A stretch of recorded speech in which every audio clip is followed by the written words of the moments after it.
3 minutes after 2, we are live in Studio 1. It's Alan Irvine with you on Thanet Local Radio. Now then, I have 3 very special guests with me this afternoon, and quite frankly, I've had to wait only about 5 minutes later than they normally are. But quite frankly, they're bigger blokes than me, so I'm saying nothing. Now then, I'd like to welcome you to Soul Inc. or Soul Incorporated. To my right, it's a shame that the camera's not on at the moment because you can see they're such handsome fellows. They really are. What do you think, Bernadette? Bernadette's behind me. That's nice, isn't it, really? They're here today. They're actually passing through Margate, and literally we are playing a selection of their fantastic music. I'd just like to say there's 3 of the 4 here at the moment. Enough from me. I just want to get an introduction. Now then, here we go. From left to right. Victor Prevost. Joseph Prevost. Patrick Roberts. And then we've got Lincoln. Fisher. There's a funny story about Lincoln because we don't want to embarrass him. No, I will actually. He's locked himself out somewhere, but he is on his way back very, very soon. And I think they're all over 21 years old. They've been in the business. We're going to find out a bit more about them, what they've been up to, what they've been doing. And they are actually off to, there is a garden party in Margate that they're actually involved with today. And they're going to let us know where they're all from, different parts of the country. And the music selection we've got in the next hour, I've got to say, is even better than I play. And that's saying something. No, it's about we're in the same sort of era of the stuff that they play. And we'll explain. Obviously, this is dancing in outer space with atmosphere. Which one of you guys, who chose all this list? Or is this a mixture of all you guys, isn't it, really? Yeah, I mean, it's a total mixture. I mean, I've sort of started from the top. I actually put in about 8 tracks, and I think everybody compiled. I mean, you know, I think I tried to get it down to 10 hours, but I mean, it could have been 30 hours of music. You know, Easily, yeah, because I had to sort of trim it down on the on 10 hours. But yeah, so I worked down, got a couple of lists from got some tracks from all the guys, put them all together, collated them, and yeah, there you go. But I think we got the final selection on there. I did have a look, and I just thought, where have these guys been in my box? Yeah, that's right. Yeah. I sort of had a dabble. Seriously, I went online. I sort of did a bit of research on you, Alan, and I thought, yeah, okay, I know what you're about. Oh well, that's my card marked. So the other guys who are here. So you've so can I just ask, how did you guys meet? Okay, basically, my family and Victor's family, so I'm Patrick, our families lived in the same house. We families knew each other, so we've known each other since school, you know, and what happened is we started to get interested in music. We, you know, thought we could DJ when we first started, when we didn't have a clue. Oh, we've all done that. Yeah, and well, basically we wanted to get into music, and we made our own equipment. We went to Edgware Road and bought some little amplifiers and mixers. We didn't really. What, you built your own speakers and all that kind of we stuff? did make our own speakers. You could buy like a book, and it could show you different designs. And we made some bass speakers, and then we realised we've got to go and get some mid-range and tweeters afterwards, and things like that. That's old school. That's old school. Brilliant old school. No, yeah, and you know, and this was school, and I think one of the things we were trying to do, I think we wanted to do a party in my school. Because I was tired of hearing, like, you know, Led Zeppelin and stuff like that. I went to a Catholic school, and you know, it was only you know, rock music, and I said I want to play some of my music, and that's kind of sort of one start of you know, our sort of journey, and I remember going to Notting Hill Carnival one year. And we saw some DJs there. They were called 6x6 Roadshow, and to be honest, I think that was the inspiration. That, you know, they looked so professional. They had lighting and you know, the music, and it all sort of. That's I think myself and Victor, and that's what we got the bug then, and we said we need to go into this in a better way, in a big way, and we started off and we started doing, you know, just music for people's parties, you know, friends and family. It was, you know, the usual route. Dare I ask how long ago this was when you actually set this up? Well, it was the pivotal moment. Really, was I was at college. I was at Southgate Tech. 1976, and they had a fashion show, and they needed someone to play the music for that fashion show, and we said we can do the music. We didn't have any equipment. We didn't have anything. We had a few 12 inches from HMV, and we put this thing together, a turntable, an amplifier, and we got a couple of speakers. I don't know where we got them from. And this fashion show happened, and we got all our records together, and the fashion show went ahead. We done the music, but what happened was one of the guys, Gary Cummins, who sadly passed away last year, himself, Joe Christian, and Carlton White, they had a dance group. And when the fashion show finished, they got on the stage and they were doing some routine set dances to Crown Heights Affair. Oh, crikey. And that created this buzz. You know, we were all sort of 18, 19. This was 1978. And everyone was turning 18, having parties. We were working part-time in McDonald's. And McDonald's were putting on events for the staff. And it just roller coasted. It just roller coasted. got some money to buy some semi-professional equipment. Yeah. We had a double deck with analog. I think they were, you know, the knobs. Analog knobs, and you know the ceramic needles which spin. You can spin it one way, spin it the other way. That's what we started off with. And, I'll tell you what. Let's play another selection of yours, and we'll get back to because it's more than interesting, because you are one of the first interviews I've actually had here, because the station's officially only been open for on air about 5 weeks now, and I was talking to the guys earlier off air saying how many people are actually interested in the station, because at the moment they have to go through Olby's TV, they register their details, then they get instructions, and then, as I said to you guys, we've got an app that we're actually experimenting with at the moment, and then we've got the FM frequency. So things are looking up for us, and you are officially my first interview. So I thank you guys. It's a pleasure. It's a pleasure. We're pleased to be here. Let's play one of these for you, let's have it.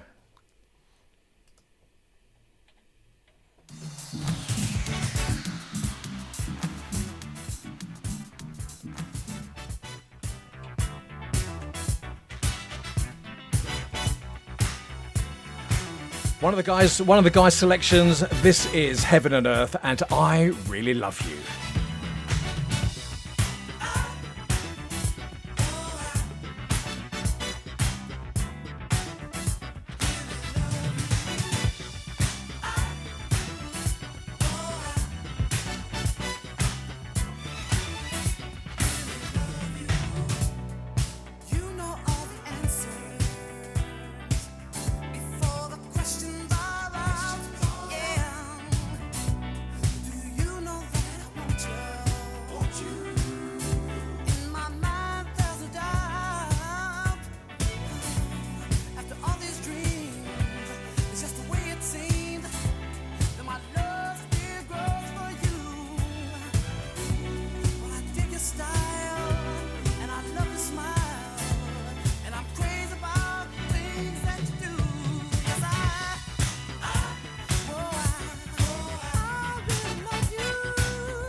That's right, that's my phone going off in the background. The boss man's trying to get hold of me.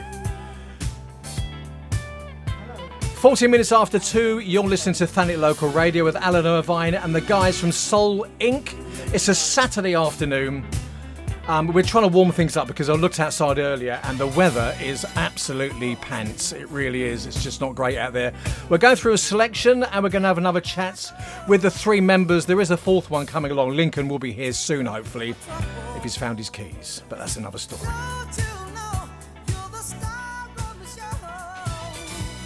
Now then, guys, where were we?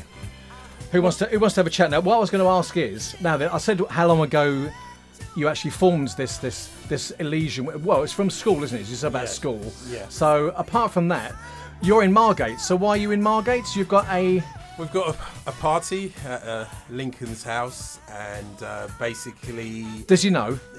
Okay, just in case. And all the people, all the Soul Link guys, well, all who could make it, because they're, some of them, as Victor said, one of the guys has passed away, and not everybody can make it. One of the guys is in Denmark, Joe, and there's others. My brother was part of it as well. He's not here.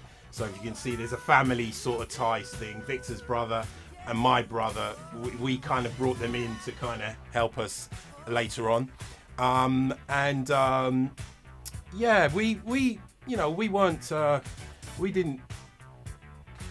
We were sort of more confident.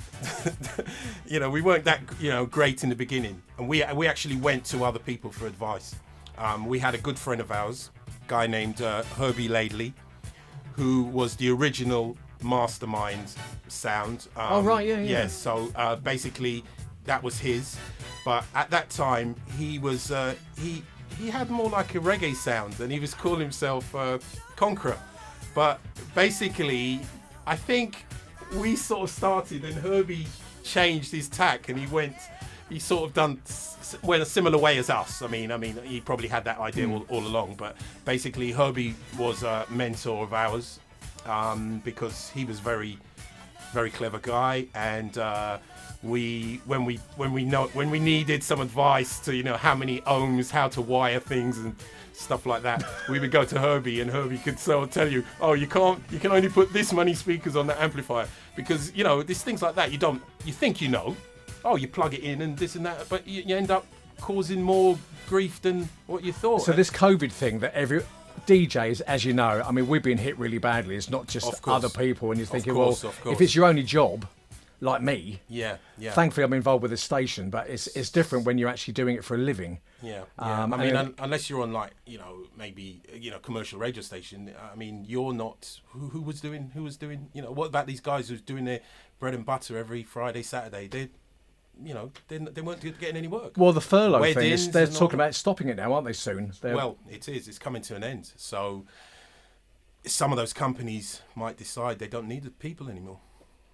Let's play this one.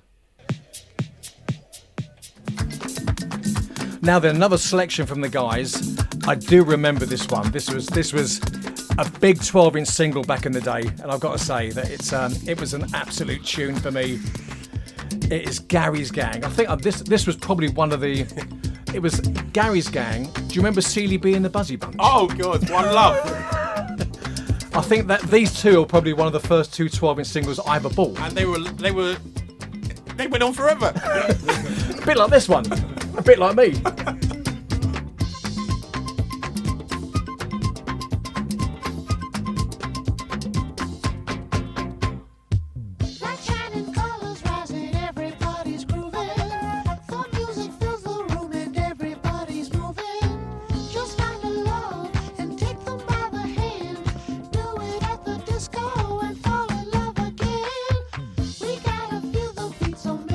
DJ playing, he's been us round and round and let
My goodness me, Gary's Gang, and that was called "Do It at the Disco."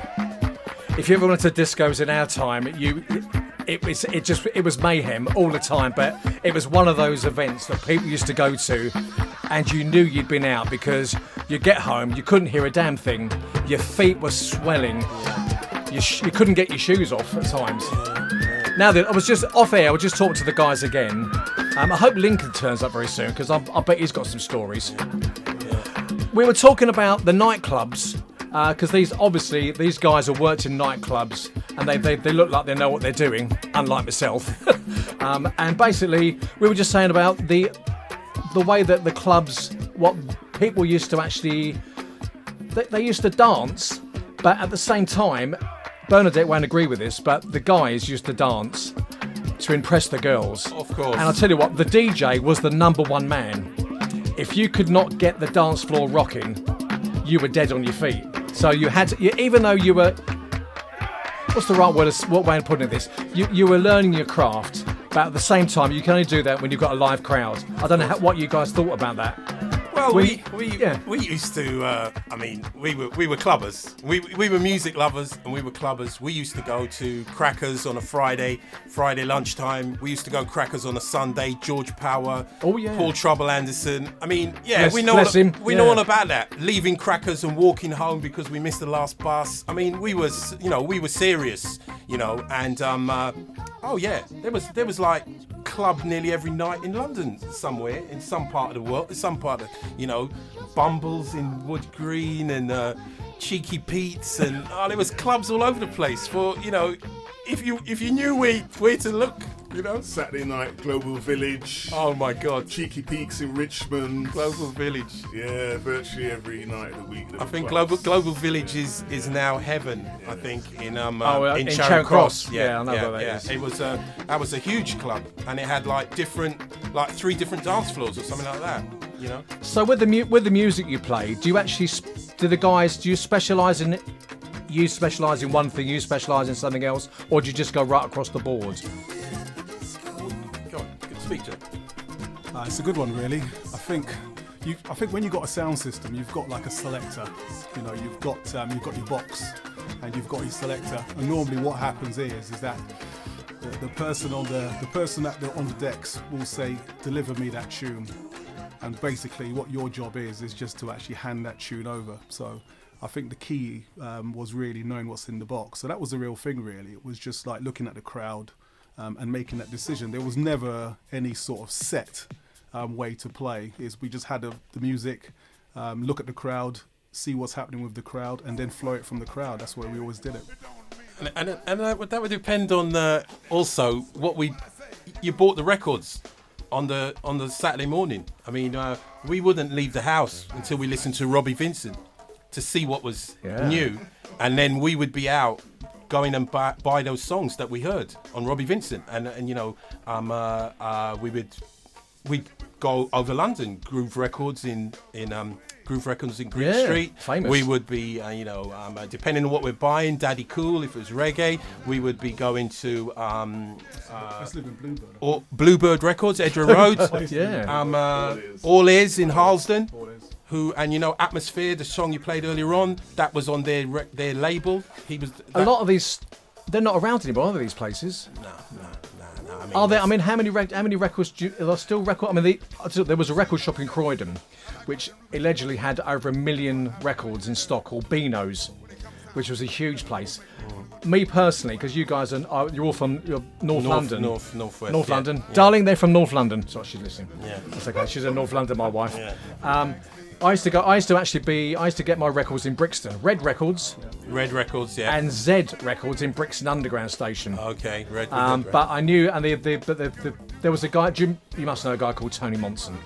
Tony Monson. Yes. He had his own record shop. He's on Solar Radio. Yeah, he was on Solar. I remember that. We remember that. Listen to that. Yeah, and he's now, he must be 75 years old at least, and he's still, even at his gigs, he'll get involved with all dayers, and he's still flogging records from the back of his van. It's bizarre. Yeah, it's fantastic. Well, it's in the blood, isn't it?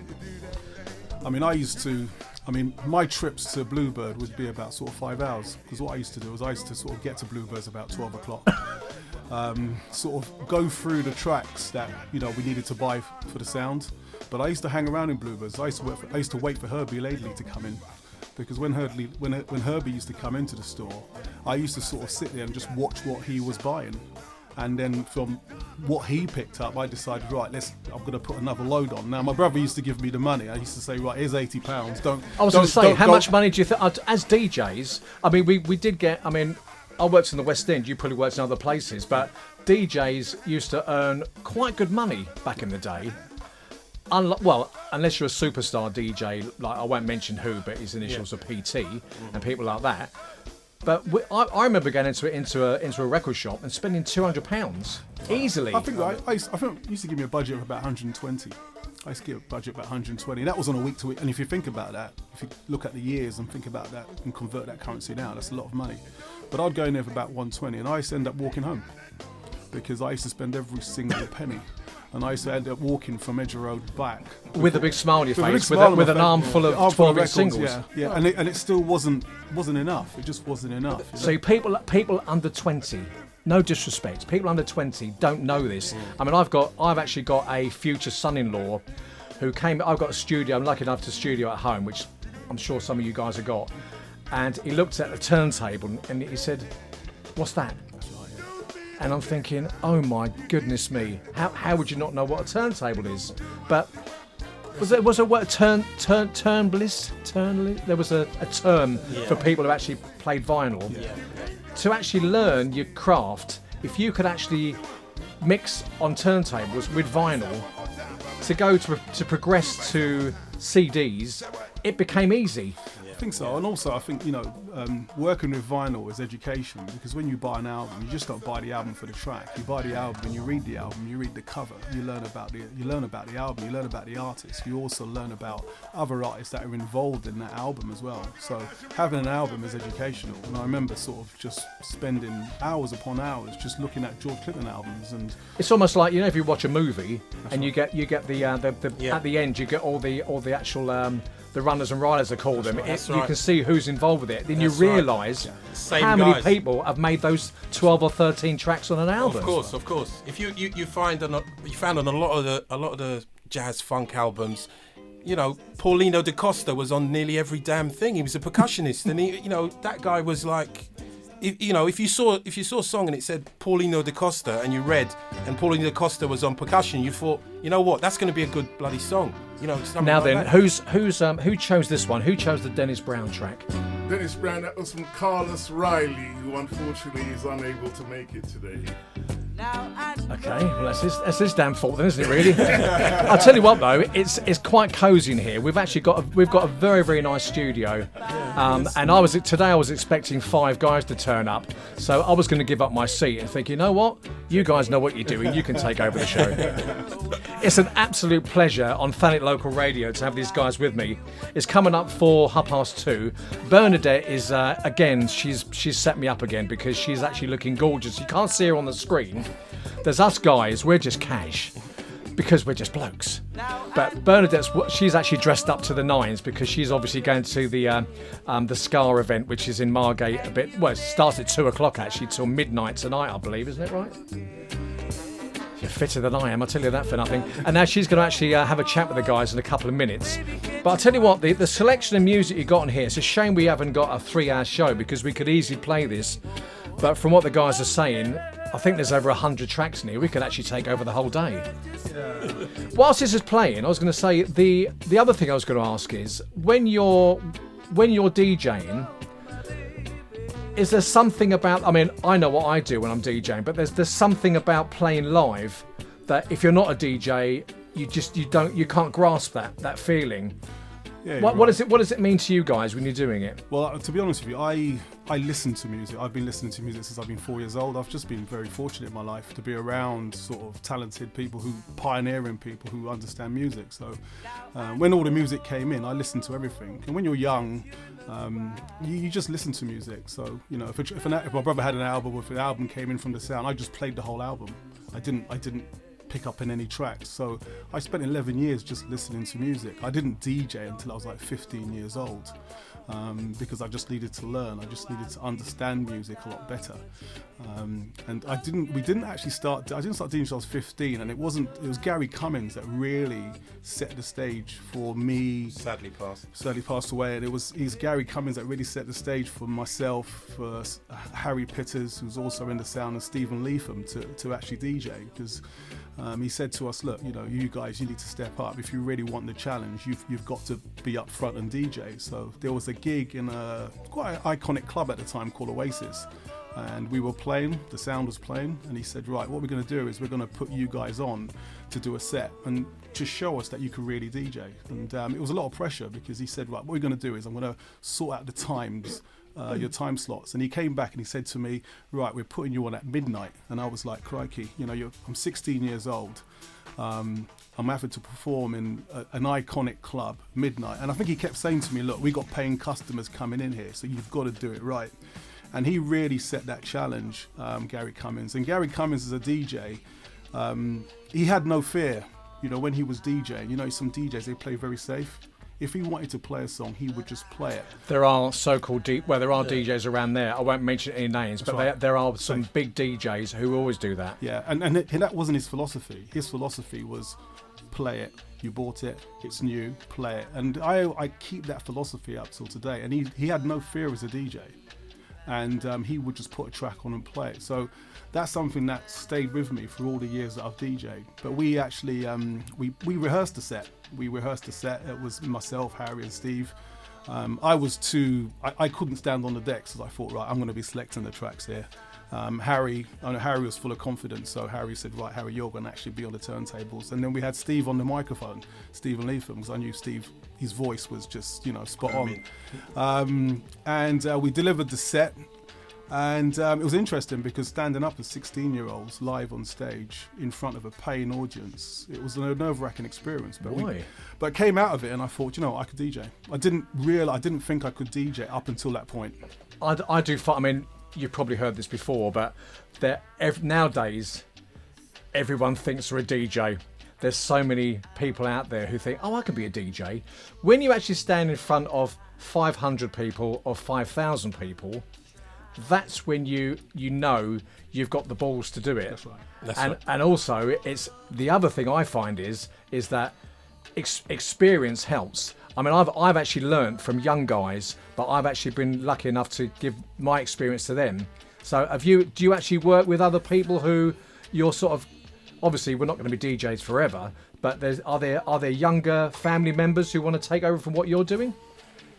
Well, not really. Not really not at the moment. I mean, we myself and Victor, we brought in when we call it, I'd say the younger generation, younger than us. We brought in our brothers. My brother was involved, Victor's brother, Harry, Steve. We were sort of giving them a chance, like us. We didn't really. We had people we could go to for advice. Primarily Herbie Mastermind, and basically, it's experience. I mean, it's being able to read the crowd and know sort of you're going to put this song on, and then you have to say everybody's moving. What's the next song we're going to put on? Sometimes that was a discussion. It's quite tricky. And sometimes I have to say, going back to what Joe said about Gary, rest in peace. We had arguments with Gary because Gary was avant-garde. He was out there, and sometimes you didn't really agree with Gary's choice, but you know what?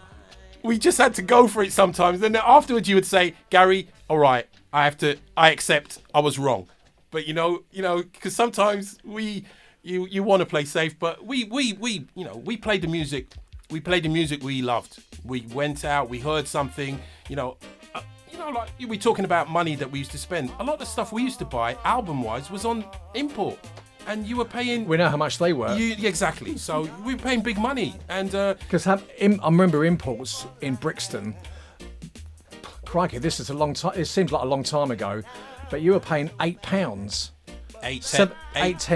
for a 12-inch single. You could pay up to £10. I remember paying for £8 for what was it? Roy Ayers track, Roy Ayers 12-inch single, which allegedly was actually quite exclusive. And then a week later, they brought out another company, came and pressed it and did it for $3.99. That's right. And you'd already spent spent £8 of your hard-earned cash. Lost count of how many times that happened. That we bought it on import, and the next week it came out, and we thought to ourselves. So let me ask you another question. The three of you, obviously, you work well together.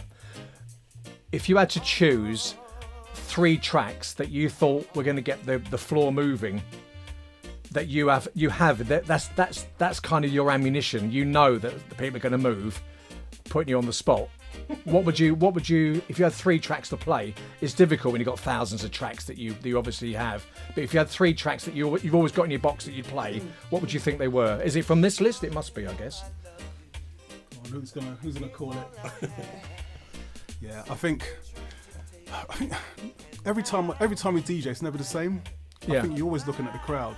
But what you've got on that list is a good idea of where we're coming from, really. You know, some of these tracks on there that we have, Michael Wyckoff, you know, these, and it depends on the time, because going back in those times, gigs were like, you played a lot of the upfront stuff early. You played a lot of the upfront, so 8 o'clock, 9, 10, 11, and then at 12 o'clock you start taking it down slowly. So it depends on what phase you're going through. So if you're sort of in the up-tempo phase, and then you'd put some up-tempo tracks on there. But if you're in what we call a mid-tempo phase, then you sort of bring some mid-tempo. That's what people forget now. When you go, I've actually DJ'd at events, and they expect it to be bang, bang, bang, bang, bang all night. No. In an hour, you can't stand up. No, because you have to go through phase. You got to regulate. You got to control that phase. And to get to that phase, you just can't jump. Of course, you've got to sort of blend it. You know, you suddenly can't go from love injection and then take it down to sort of something. Moments and whatnots. Yeah, it can't. It doesn't work that way. You have to actually bring the crowd. Yeah, because I'm looking on the list here. I mean, guys, you've got Gladys Knight and the Pips. You've got Betty Wright, Gilberto Gil. I mean, my goodness me. But you got things like Slave, you know, Snapshot. Sorry, Slave. Oh, I thought it said Slade. No, well, you could play. You could go play on, get out of my studio. You could play Slade. Yeah, you could play Slade. Yeah. If you wanted to clear the building, yeah, that's a good one. But you know, you got things like as I would say, there's a funny thing at the moment. If you ever, there's a TV program. It's gone out of my mind now. And it said, "Oh, what music do?" He said, "Oh, like Shawanti Wanti." Right, yeah. That'll kill a crowd. That's right, especially if you played Slave before it. Yeah, but things like Snapshot and all that kind of stuff. You know, it depends on the phase that you're working through, and I think that's the key. We never sort of had a set routine for DJing. We just went in and looked at the crowd, looked at how the crowd was flowing. But it was that up-tempo phase, that mid-tempo phase, bringing it down, and it took that sort of progression. But you had to go out on a high note. The thing is, I always found, I'm sure you guys are the same, if somebody didn't go out all night with a big smile on their face, you haven't done your job. No, that's right. Yeah. And the thing is, in those early days when we were playing, it was just us. We're in a different era now where, you know, clubs and events, they have 5, 6 different DJs who play for an hour or 2 hours. Back in those days, you played from when the club started. It's a lot of pressure. At 9 o'clock and it finished at 5 and you played right through. I mean, sometimes we would be playing and they would have a reggae DJ or reggae sound, so it'd be 2 of us. But that was basically it. There would be, you know, so you'd be playing all night, so you'd have to space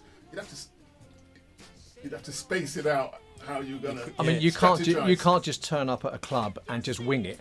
Yeah, no. You can't do it. No, you got to think about what you're doing. There are DJs. I've seen DJs who will go in there, and you speak to them afterwards and say, "Do you know what you're going to play?" No idea. You're thinking, you can't do that.